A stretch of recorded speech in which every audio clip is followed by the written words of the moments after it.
Hello everyone and welcome back to another video of INICT AIMS PYQ series. Today we will discuss 90 questions asked in the last 20 years from intestine topic, making it the third most important subtopic of the GIT section. These are the 7 topics from which questions have been asked. But before starting, one piece of advice, that if there is a time crunch, specifically during the last revision, focus on 2 main topics, perforation and carcinoma colon, from which one question is certain. For the rest topics, which are too diverse and highly uncertain to repeat, you can skip. Now let's start the video. So the first topic is intestinal obstruction, that is atresia. 3 questions have been asked in 2 unique ways. So the first question is, a 3-year-old neonate presented with recurrent bilious vomiting. X-ray erect abdomen is given below. What is the next best step in managing the condition? So this is the image and you can see the triple bubble sign.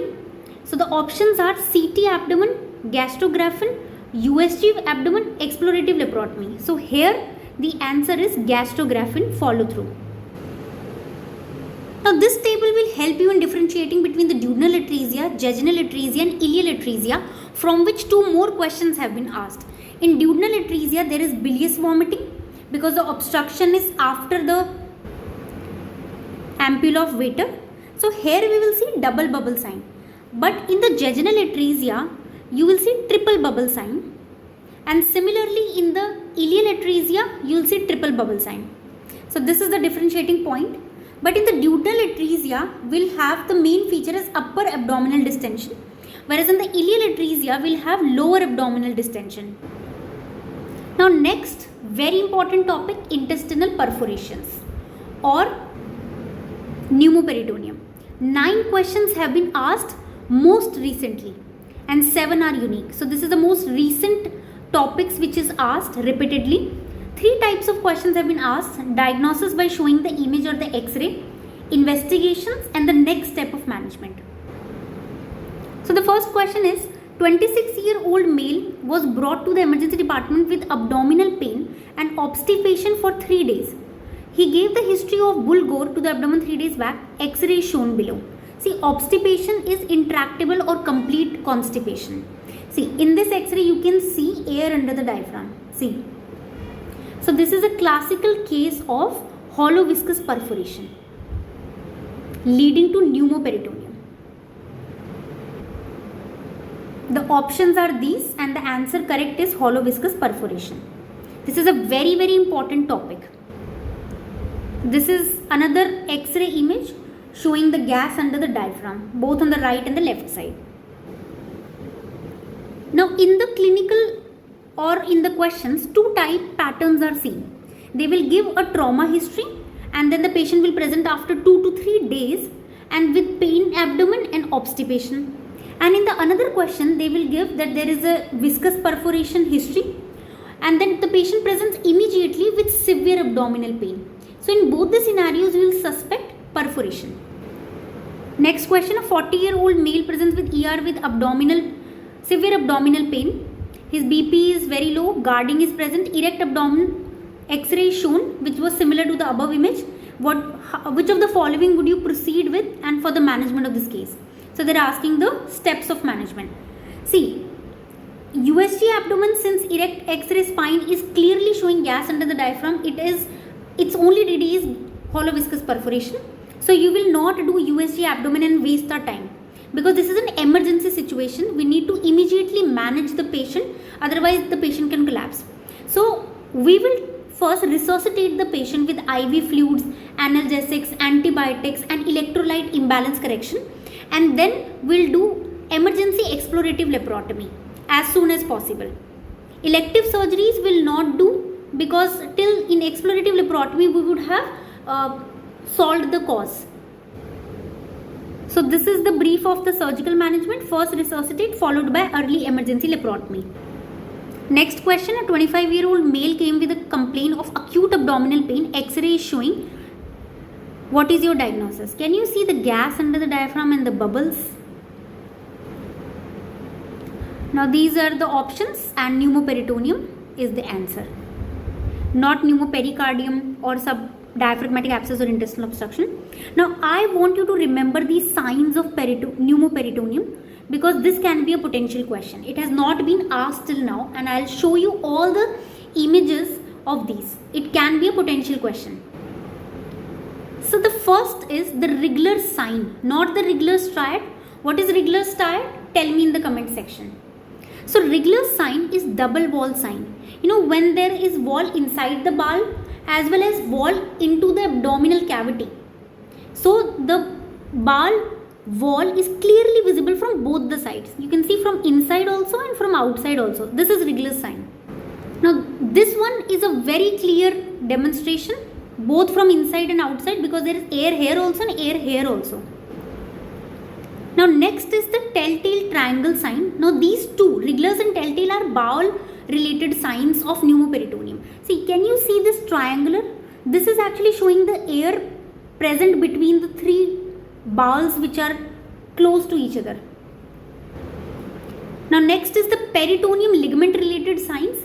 If in the x-ray you can clearly see, the ligaments like the lateral or the medial umbilical ligaments, this is an indication of pneumoperitoneum. So inverted V sign is when you can see in the pelvic cavity the lateral, follow the cursor, the lateral umbilical ligament, that is inverted V sign.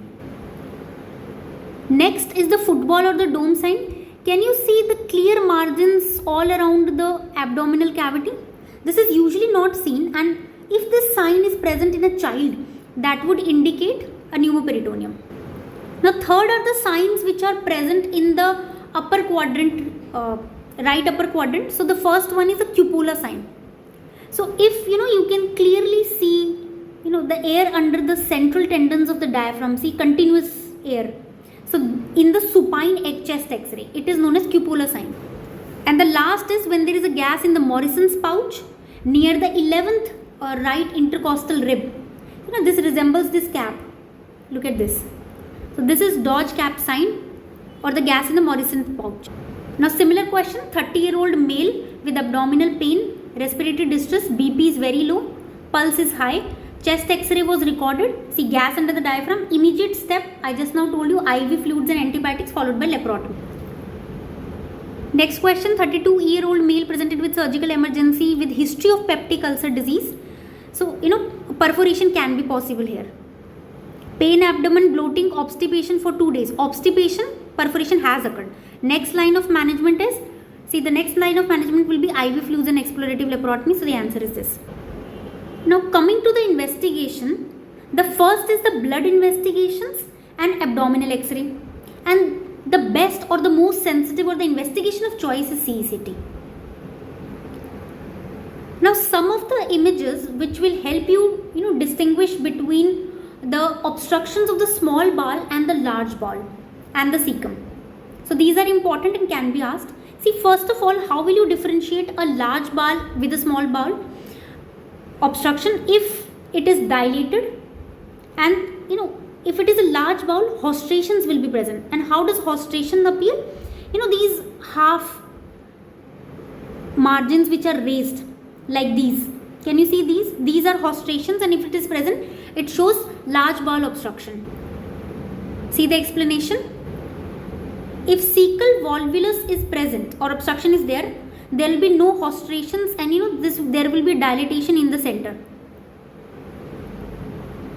In small bowel obstructions, normally there are valvulae conniventus, and the small bowel gives ladder pattern. Something when the septas are completely covering the lumen and they are closely located to each other. So this is ladder pattern which is normally seen, and if it gets dilated, this kind of image can be seen.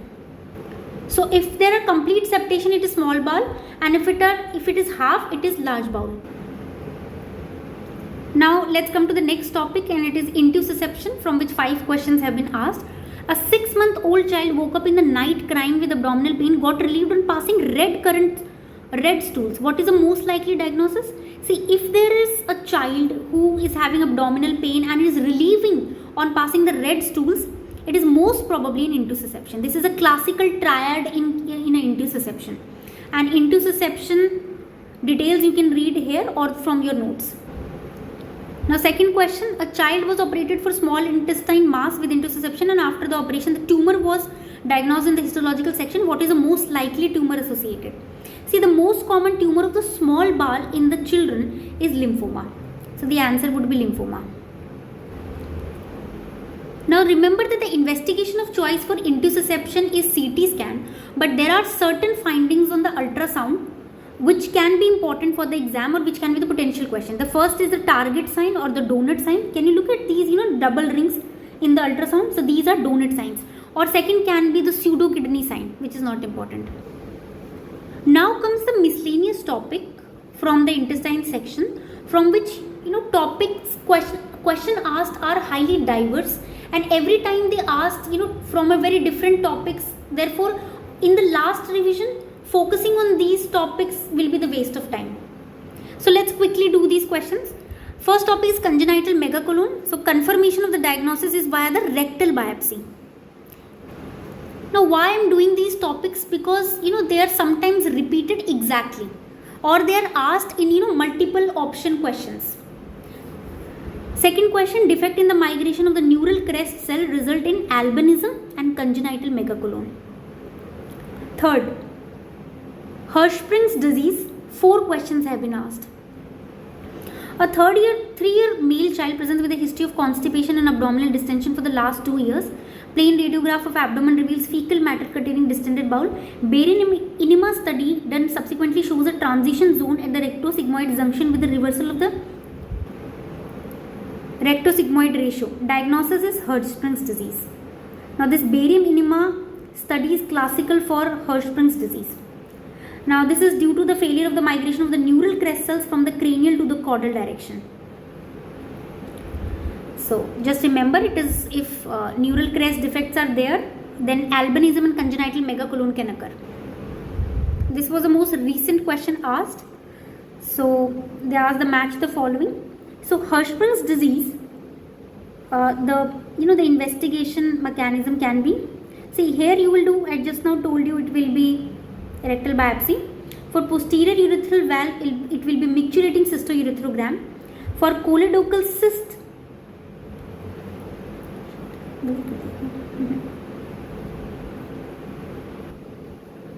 it will be MRCP, and for intussusception, it will be CT scan. Now next is Ogilev syndrome and the Lynch syndrome. So Lynch syndrome is associated with colon carcinoma, endometrial carcinoma and carcinoma ovary. So the mnemonic here is CEO. This you can remember, and this has been repeated 3 to 4 times. Now next about the Ogilev syndrome. So it involves the entire part of the large colon, occurs after the previous surgery and occurs commonly after the narcotic use. So previous surgery, narcotic use and large parts of the large colon. Now see, this is an acute colonic pseudo obstruction, a condition that causes colon to dilate abnormally without any mechanical obstruction. And the symptoms are same: abdominal pain, distension, nausea and paradoxical diarrhea. Diagnosis is by chest X-ray or CT scan, where massive dilated cecum more than 10 cm and the right colon can be seen. Next is omphalocele. Once question was asked, and these anomalies are 20% associated with chromosomal anomalies are 20% associated with omphalocele. Now next is intestinal obstruction. All are true about the radiological features of the intestinal obstruction except, see, absence of air fluid level in the straight X-ray rules out any obstruction. This is an absolutely correct statement. Volvulus and mesenteric ischemia has specific feature, obviously. In volvulus we will see coffee bean sign. Small intestine dilatation 3 cm. Remember, for intestinal obstruction the criteria is for proximal bowel the diameter should be least 3 cm, and for the distal it should be 6 cm. So this statement is wrong. Next, you are doing an emergency laparotomy for a case of intestinal obstruction. Which organ will you visualize to know if there is a case of small bowel or large bowel? See, it is cecum. If cecum is dilated, that means there is a large bowel obstruction, and if cecum is not dilated, then it is a small bowel obstruction. Now the next topic is mesenteric cyst. Now this is important specifically for the NEET exam. So I'll do it in detail. Which of the following is true about the Tilloch sign? See, Tilloch sign is when there is mass is mobile perpendicular to the mesentery attachment line. This is a right statement. And it is seen in the mesenteric cyst. Mesenteric cyst occurs most commonly in the small intestine followed by colon. So the most common type of symptom, the type is chylomymphatic, and it occurs most commonly in the adults. The most common presentation is a painless abdominal swelling with physical signs. Now this is important. Fluctuant swelling near the umbilicus, the Tilloch sign, that is when the swelling moves perpendicular to the site of attachment of mesentery, and presence of zone of resonance around the cyst. So you can see the movement. The investigation of choice is ultrasound or CT, and treatment is enucleation or partial excision with marsupialization. Now next topic is rectal prolapse. Which of the following is not a perineal approach of the condition shown in the image? So see, you can see the rectal prolapse in an adult. And in adult, most commonly it involves all the layers. In children, it mostly involves only the mucosal layer. So in children, it is partial, adults, it is complete. See, the approach pe they have asked a question, so we'll discuss it. See, abdominal approach, which is done less commonly, but if they are done because they have low recurrence rate. So there are two approaches: Ripstein approach and the Wells procedure. The perineal ones, we have three. The Thursch wiring, now this is obsolete nowadays, not done. The Delorme, we excise the extrarectal mucosa, and the third is the Eltemeier's, the full thickness resection. So in this question, they gave 4 options, where one of the option mentioned about the abdominal, and that was the answer, and it was given Ripstein's approach. Now next is the psoas abscess. Only one question have been asked in the INICET till now. So it says that which of the following is true? Fluctuant swelling in the hip, that's right. Cold abscess can develop from the Pott's abscess, right? Pain on passive extension of the hip joint is seen, and it develops more commonly through the hematogenous route in the immunocompromised patients and elderly. Now this statement is also right. If you did not know about it, then you could have easily done this question right, because excluding the fourth option was not there. So psoas abscess is specifically occurred because of the tuberculosis, and recently found that also by hematogenous spread, specifically in immunocompromised patients and elderly. Features include the back pain and the fever, and fluctuant swelling pointing towards the groin, and on passive hip extension or active flexion of the psoas, pain occurs. Now the next topic is very important: Meckel's diverticulitis. 4 questions have been asked from this. What is false about Meckel's diverticulitis? See, I told you in the esophagus video that it is a true diverticula, and here I'll tell you that it follows a rule of 2. So revise from your notes. So the first statement itself, that it is present in the 3% of the population, is wrong. And which of the following would be the most commonly encountered ectopic tissue in the Meckel's diverticula? So the answer here is gastric and pancreatic. Just mug up this question. Colonic diverticulosis is best diagnosed by. So this question was confusing because many of the coaching institutes gave different answers, like some gave barium enema, some told colonoscopy. So the correct answer is colonoscopy. Now among the diverticular diseases, the most accurate test is colonoscopy, and the best initial test is CT scan. Now these 2 points I want you to remember. So the best initial test is CT, and the best accurate is colonoscopy. Now another topic, ulcer, from which 5 questions have been asked, one-liners. True about the solitary rectal ulcer syndrome. See, in rectal ulcer syndrome we find increased muscle proliferation. Look at these. Then we have crypt distortion. You can see the crypts are distorted here. Okay, there is lymphatic infiltration, the lymphocytes infiltration, and we have subepithelial fibrosis as well. And we can see the epithelial hyperplasia and the granulation like tissues with capillary proliferations. Now next is the most common site for the curling ulcer. So the answer is duodenum. See, there are 3 types of ulcers: the Cushing ulcers, which occurs because of the stress gastritis; the curling ulcers, which occur after the burn injuries. They are specifically in the body and the fundus, or the first part of the duodenum, but rare after that. The Cameron ulcers or the riding ulcers are seen in the hiatal hernias. So in the burn patient, the doctor was looking for the curling ulcer, which part should be examined. So very close to the stomach, first part of the duodenum. Now these are the further miscellaneous topics from which once a question was asked. So first is a female in her 20s presented with complaints of pain abdomen, abdominal distension, vomiting. She was found to have alopecia and has crepitus in the epigastrium. Now this question is very important because it was recently repeated in NEET exam. So this makes the AIIMS PYQ questions very important for your NEET questions after the pattern has changed to clinical one. So the answer here is trichobezoar. Why it was a very different type of question, because here they have given the history of a female in 20s and now she has alopecia out of random. So this indicates any psychiatric issue. So here the answer would be trichobezoar and not any other, because others don't have history of alopecia and such early stage. Then a 65-old man presented with episode of syncope, dizzy during defecation, notice gross bleeding in the pan. The fecal occult blood the colon cancer was negative and there was no history of recent weight loss. What is a likely colonoscopic finding? See, here early stage carcinoma colon is not, because there is no weight loss history or bleeding. Sigmoid diverticulus and microscopic colitis will not have history of gross bleeding or weight loss. So this also is ruled out. So the answer left is dilated mucosal and submucosal veins in the colon.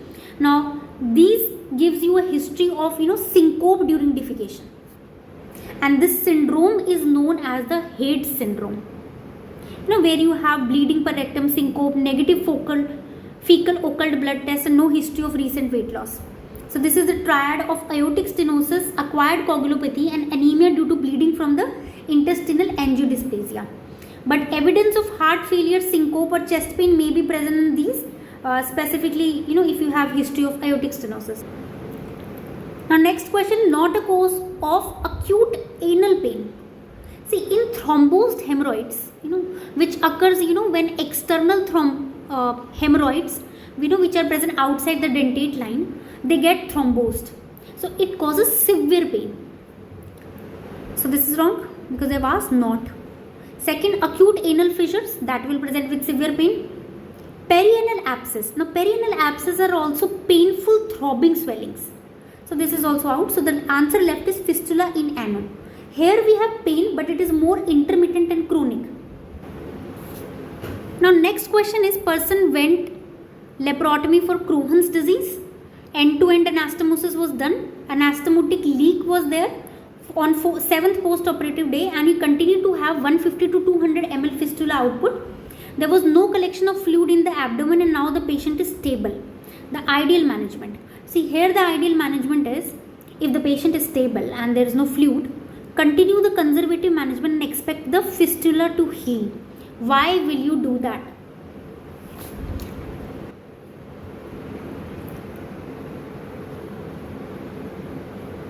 Because giving time for the fistula to heal on its own will also help you to optimize the nutritional status, control the wound and the fistula site, permit the peritoneal reaction and inflammation to subside. So this will make the future operation easier and safe.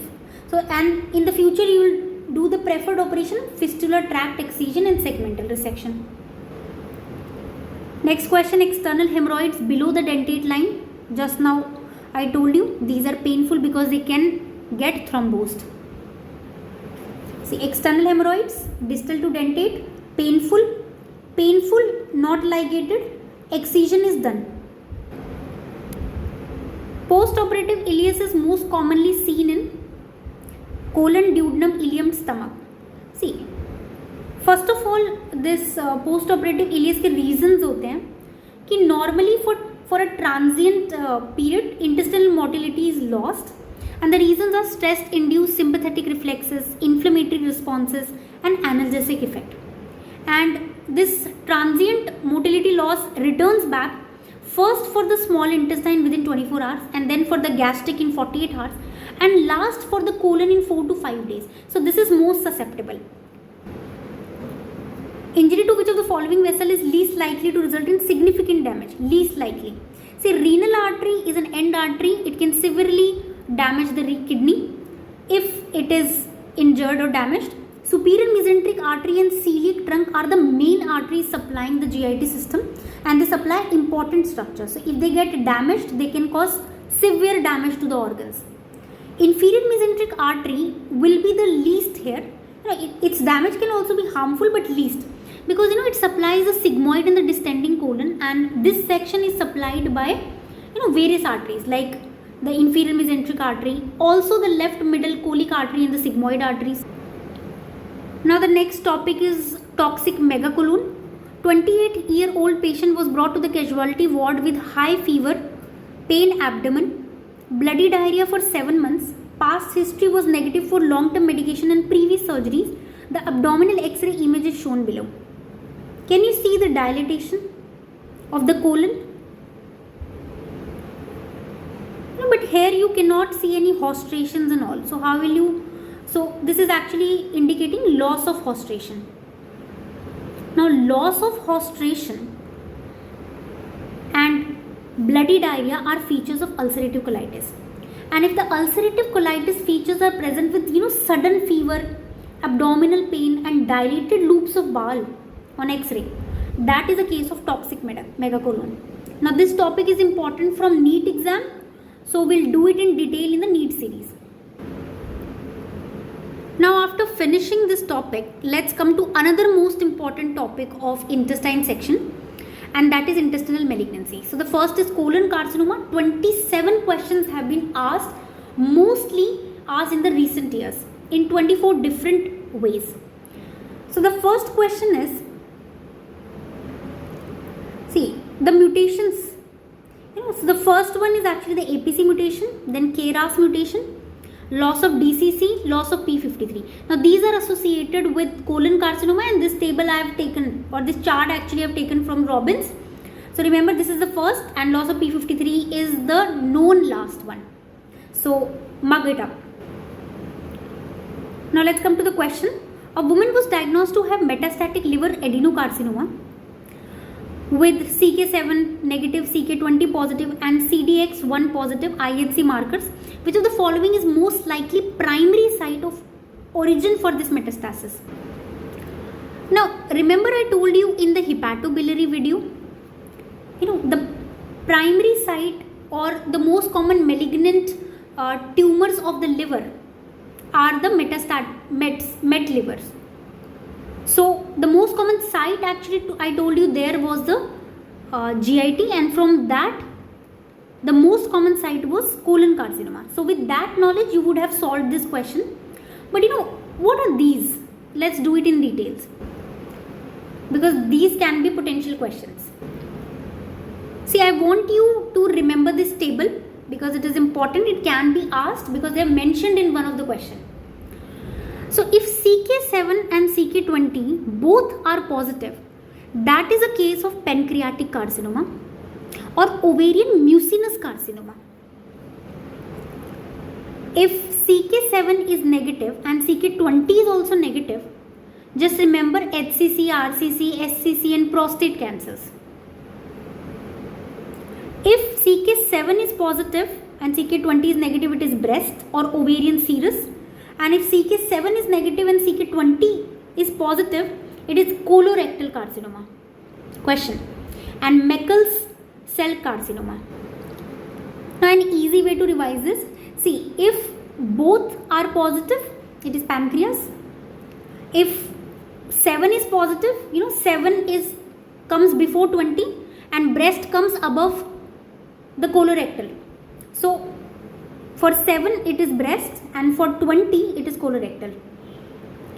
So just remember breast, pancreas and colorectal in the sequence, uppar se niche, and 7 both and 20.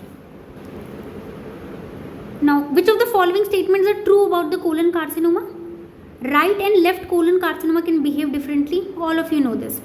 Colon cancers can be hereditary. We all know HNPCC and FAP. Colon cancer risk can be reduced by metformin. Okay, we don't know. Colon cancers frequently metastasize to the liver. Yes, I just now told you. So with this, can we solve this? 1, 2 and 4. So 1, 2, 3 and 4. This is the only option that was matching our answer. See, I want to tell you that metformin actually help you reduce the colon cancer risk. Because it inhibits the aerobic glycolysis and thereby it inhibits the growth of the tumor cells. Another very important thing that I want all of you to do is the TNM staging. This is the only staging that you need to do in the GIT section. Now let's quickly look at the site which are most common for the colon carcinoma, and the most important is the rectum, and then is the sigmoid, and the third is the cecum. So this part is not as important. What is most important is the rectum, sigmoid and cecum, and the least which can be asked is hepatic flexure. Now this was very different and difficult question. Severe intractable pain in the leg due to sciatica in a patient with carcinoma rectum is due to, if there is a sciatica infiltration, it is due to the perineural invasion of the inferior hypogastric plexus. And this inferior hypogastric plexus, in female it is close and anterolateral to the rectum, and in male it is lateral to the rectum and it is a little further away. So in female the invasion is fast. So the answer was anterior infiltration in females, not the anterior infiltration in males. Next question, based on the epidemiological studies, which of the following has been found to be the most protective against the colon carcinoma? See, these are the risk factors. You must mug up these. In dietary factors, high animal fat, low fiber diet and alcohol and smoking are the risk factors. In hereditary, FAP and HNPCC. Then inflammatory bowel disease, both ulcerative colitis and Crohn's. Then Streptococcus bovis bacteremia, uterosigmoidostomy, acromegaly and pelvic irradiation. Now I want you to remember these because these are unique. And the most protective is high fiber diet. It has been seen with research that high fiber diet can actually prevent colon carcinoma. So start eating high fiber diet now. Next question, which of the following is the terminal group of lymph nodes for the colon? See, there are 4 to 5 lymph nodes supplied to the colon. The first is the epiploic, which is supplying the bowel. The paracolic, which are supplying the mesentery. The intermediate, which are supplying the large vessels or the branches of the large vessels. And the para-aortic, which is supplying the inferior mesenteric artery and the superior mesenteric artery. So the terminal group of lymph nodes for colon are the pre-aortic. Sorry, it's pre-aortic. Pre-aortic. Now I want you to mug up these points, 3 points. There is no association of these factors about the prognosis of the carcinoma colon. The tumor size, the configuration, the infiltrative or polyploidal or etc. and the duration. These have no association. The most important prognostic factor is the stage. That will tell you the depth of invasion. And the most important independent prognostic factor is the lymph node status. So the most important prognostic factor for colorectal carcinoma here is the lymph node status. See, the TNM staging they have not mentioned here. So if that would have been the answer, then that would have been the answer. And site is not, tumor size and characteristic not, and age of the patient is also not important. Now look at this diagram, it's very very important. See, if you are doing right hemicolectomy, you will resect 10 cm proximal to the ileocecal junction up to the hepatic flexure till here, and the arteries that you will cut are the ileocolic, right colic and the middle colic right branch. For extended right hemicolectomy, that is for the transverse one, we do it from cecum to splenic flexure till here, and the arteries we do is ileocolic, right colic and the trunk or the base of the middle colic. Question has been asked from this. And for the left hemicolectomy, we do it from transverse column to the sigmoid column till here, and the arteries we cut are the middle colic, the left branch, the left colic and the sigmoid vessels. And for the low anterior resection, we cut the sigmoid colon and the rectum totally and the sigmoid branches of the inferior mesenteric artery.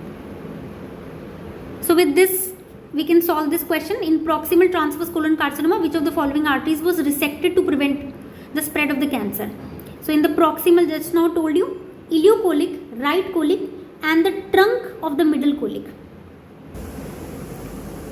Now, a 58-year-old female complains of dull aching pain in the right iliac fossa. On examination, gross pallor was found and a mass was palpable in the right iliac fossa. What is the most likely diagnosis?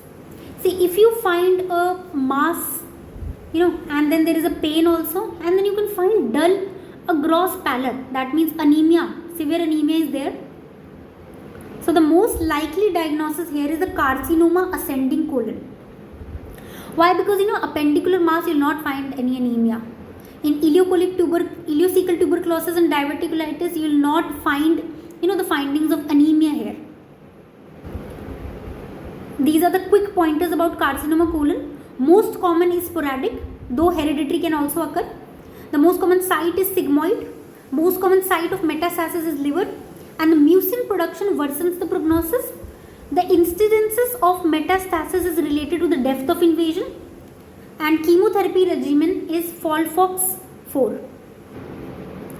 Now this question was asked in the NEET exam. What does FOLFOX 4 include? So it includes 5-fluorouracil, leucovorin and oxaliplatin.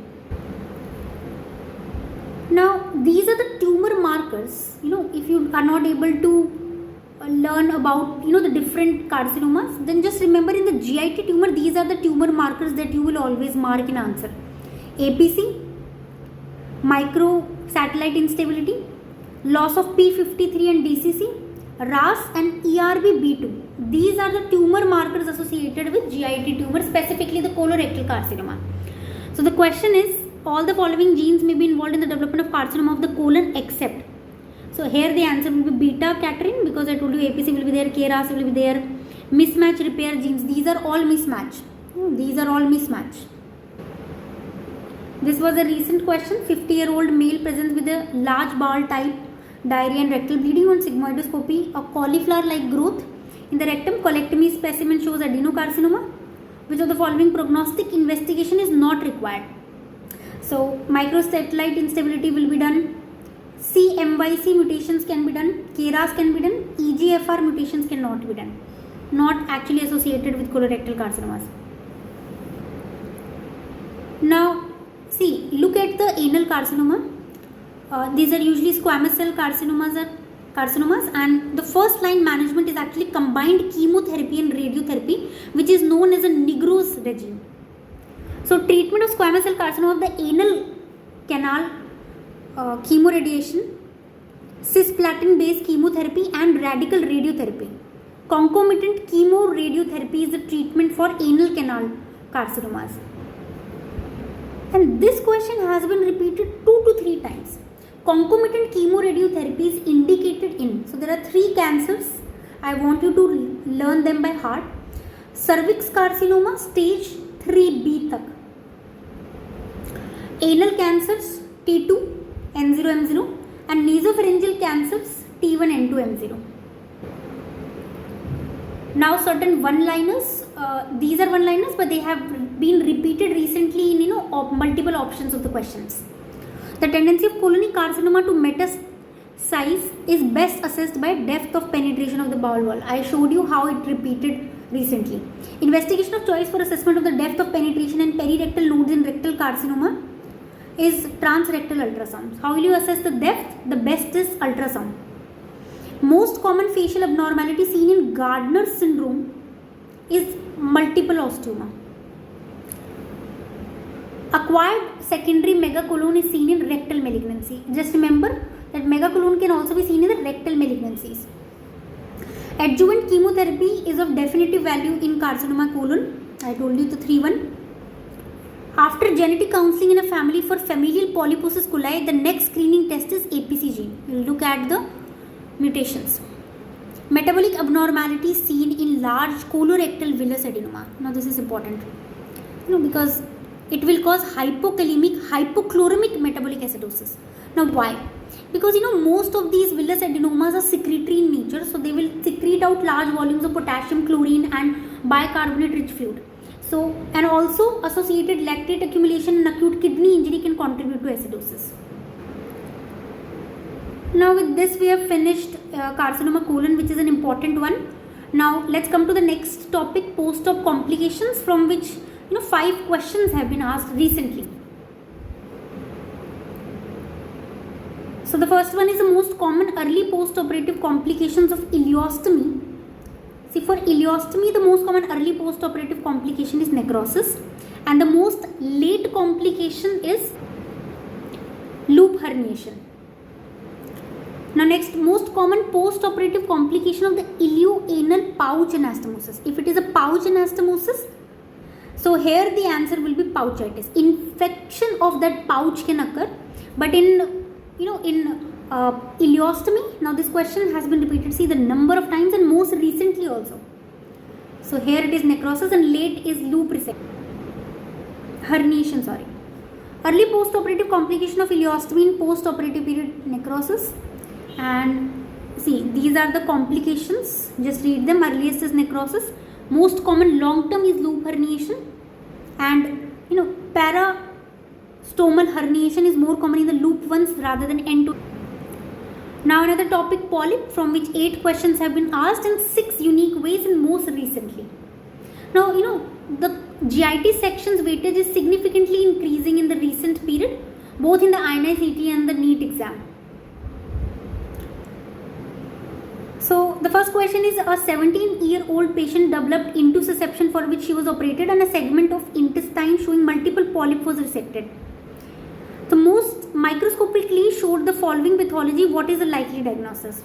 See, I'll show you a table where different types of polyps are shown. And this is a normal looking mucosa, and hyperplastic polyp, which appears as sawtooth, is the most common polyp which occurs in our colon or intestine. So this is sawtooth appearance. The Peutz-Jeghers hematomas appear like these, a single sessile growth. And the pedunculated tubular adenomas are pedunculated. See, you can look at the peduncle, and these are the adenocarcinomas infiltrating the walls. Now you already might be knowing the classification but I want you to learn this table. Histological classification of the colorectal polyp. The neoplastic polyps are the adenomatous polyps, and they can be of various types. And the non-neoplastic ones include 3 types. Hyperplastic polyps, which are the most common. Hematomatous polyps, which include 2. The Peutz-Jeghers syndrome or the juvenile polyps, which occur in children. And third is the inflammatory polyp. See now how questions are asked in the exam in clinical form. Most common cause of passage of few drops of blood per rectum in a toddler.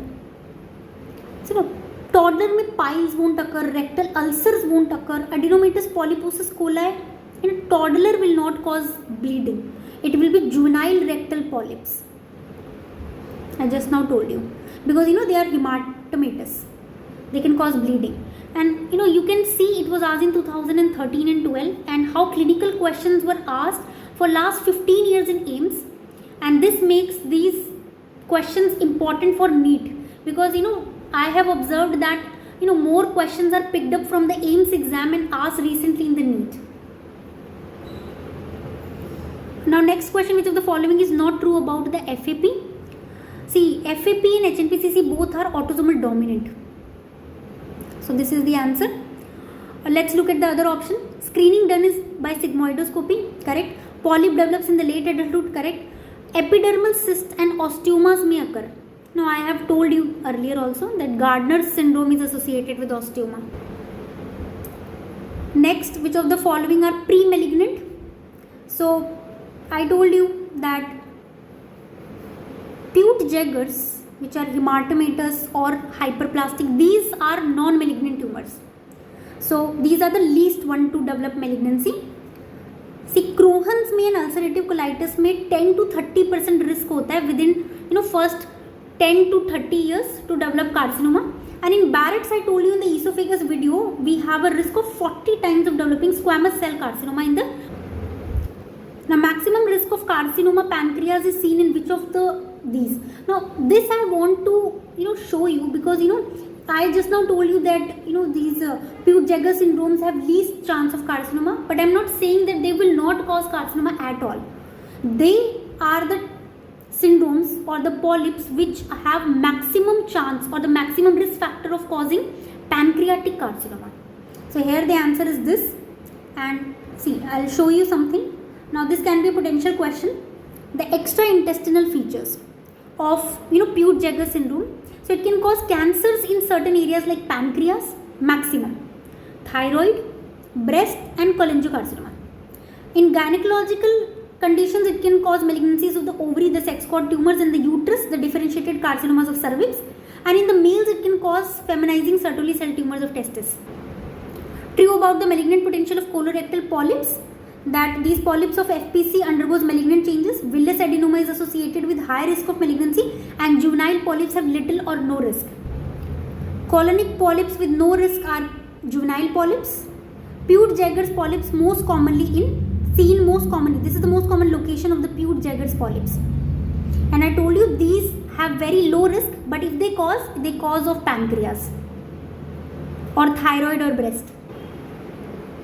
Now with this we have finished 90 more questions, and don't forget to like, share and subscribe the videos, because your response is my motivation. Take care, bye bye.